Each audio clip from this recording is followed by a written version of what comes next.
In this video, we will run through some of the ways you will be using the selection tool while creating and editing floor plans in Plan Studio. The selection tool is used alongside every other tool in Plan Studio.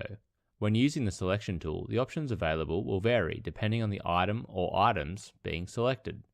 Every object in Plan Studio you select will have some settings available to configure in the Inspector panel, and some objects will have unique tools available in the sub-toolbar.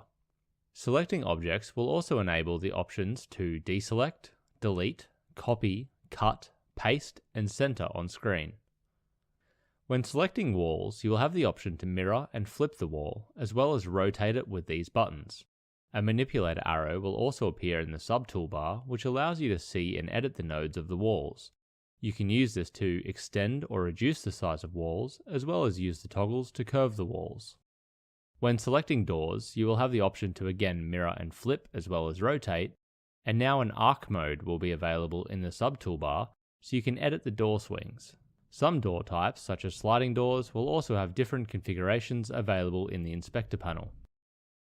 Selecting stairs gives you the option to configure handrails and directions in the Inspector panel, as well as access the nodes with the manipulator arrow, add line breaks with the stairway brake mode, and change sections of the stairs to landings or ramps with the stairway section mode.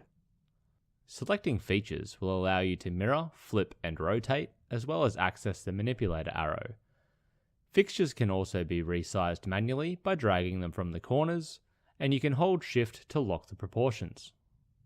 Zones will allow you to access the manipulator arrow, where you can edit the nodes in a few different ways by either moving them in the standard mode, or add new nodes by entering the grow mode by clicking one of these nodes. You can also get access to the Add Hole button to remove a space from the center of a zone. Selecting Nav Mesh will allow you to change the path rules and edit the zones, as well as flipping, mirroring, and rotating. The navigation and network tools both have their own unique manipulator arrow, accessible directly from that tool's sub-toolbar.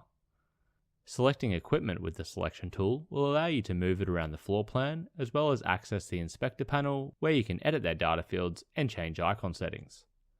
Exit signs will have the option to rotate, mirror, and flip, as well as add directional arrows to the exit signs. Selecting an evacuation sign icon will enable the evacuation path mode in the sub-toolbar, where you can manually turn on and off the evacuation routes available for each sign. Selecting a security camera will have the option to edit the camera's field of view. Using the selection tool, you can also click and drag to select multiple entities on a plan. Highlighting and selecting multiple objects will bring up a list of the selected objects in the Inspector panel, where you can then choose to deselect specific elements, as well as click to expand the selection, where you can bulk edit the properties of certain elements like walls and doors. When selecting graphics, you have the option to crop images, rescale from a measurement, and rescale using the point-to-point tool. Inside the Inspector panel for graphics, you have the option to upload or save images, add an attribution, or use the Straighten Document tool. There is also an option to set a graphic to show in diagrams, which will turn it on for your diagrams if the template you are using permits it.